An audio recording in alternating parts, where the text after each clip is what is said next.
السلقلقي ياسر الخبيث أن يثبت شعيرة التطبير النصرانية التي بينا في برنامج شعائر شيعية أن الشيعة قد أخذوها من إخوانهم النصارى. من أجل أن يثبت هذه الشعيرة التطبير، وهي الضرب على الرؤوس بالسيوف وإسالة الدماء، قام بالطعن في آل بيت رسول الله صلى الله عليه وسلم ليجعل الشيعة يفعلون هذا التطبير.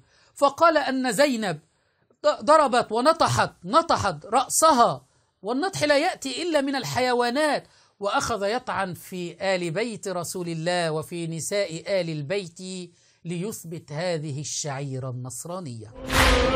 إذا زينب صلوات الله عليها نطحت رأسها بمقدم المحمل. سمعتم هذا عدو آل البيت السلقلقي ياسر الخبيث وهو يحاول أن يثبت هذا ويطعن في نساء آل البيت، زينب أخت الحسين رضي الله عنه.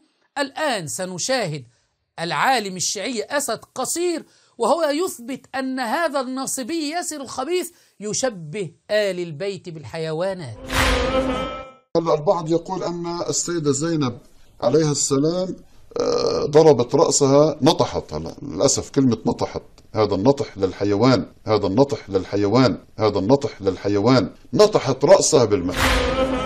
نصدق الأول الذي شبه آل البيت بالحيوانات السلقلقي ياسر الخسيس قاتله الله، أم نصدق الثاني الذي يحاول تكذيب هذه الروايات التي أتت في كتبهم الموروث الذي أخذوه من اليهودية والنصرانية والمجوسية باعتراف كمال الحيدري؟